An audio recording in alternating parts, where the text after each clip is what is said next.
நேற்றே making video வந்து போட்டிருக்காங்க. நான் வந்து ரொம்பவே ஆசைப்பட்டுட்டு இருந்தேன். இப்படி ஒரு மேக்கிங் வீடியோ போட்டால் நல்லாயிருக்கும் அப்படின்னு சொல்லிட்டு. ஏன்னா அவங்க எஃபர்ட்ஸ்னு ஒன்று இருக்குல்ல, இந்த தற்குறிகள் நிறைய பேர் வந்து தப்பான கமெண்ட்லாம் பண்ணிகிட்ருக்காங்க. அவங்கெல்லாம் இந்த எஃபோர்ட்ஸை பார்க்கணும்.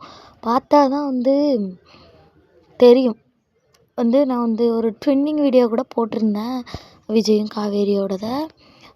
அந்த ஒரு ஃபங்க்ஷனுக்கு வந்து அவங்க போயிருப்பாங்க. அதான் அப்போ வந்து ஒரு தற்குறி என்ன கமெண்ட் பண்ணியிருக்கா அப்படின்னா, ஆண்டி மாதிரி இருக்கா அப்படின்னு சொல்லிட்டு.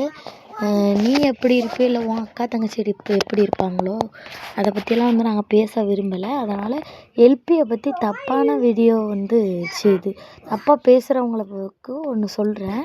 அவங்களோட கஷ்டம், அவங்களோட வலி எல்லாமே அவங்களுக்கு மட்டும்தான் தெரியும். ஒரு கேரக்டரில் இவ்வளோ பெஸ்ட்டாக வந்து எல்பியை தவிர யாராலையும் பண்ண முடியாது. இங்கெல்லாம் அவ்வளோ சூப்பராக பண்ணியிருக்காங்க. இவ்வளோ இதாக பேக்டாக நடிச்சிருச்சு. என்னன்னாலும் பண்ணிடுறாங்க, நாங்கள் உங்களுக்கு சப்போர்ட்டாக இருப்போம் அப்படின்னு சொல்லிட்டு. எப்போவுமே வீக்கா ஃபேன்ஸ் வந்து எல்பிக்கு வந்து சப்போர்ட் பண்ணிட்டு தான் இருப்பாங்க. 1000 பேர் 1000 சொல்லலாம். ஆனால் வந்து அந்த நடிப்புக்கு இணை வந்து எதுவுமே கிடையாது, யாருமே கிடையாது. எல்பியை அடிச்சுக்க வந்து யாருமே கிடையாது. இதே பேர் நம்ம எல்பிக்கு வந்து எப்போவுமே சப்போர்ட் பண்ணுவோம் ஃப்ரெண்ட்ஸ்.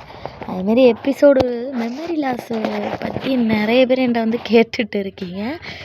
நான் வந்து உங்களுக்கு ஒரு வீடியோவாக வந்து பேசி கண்டிப்பாக போடுறேன்.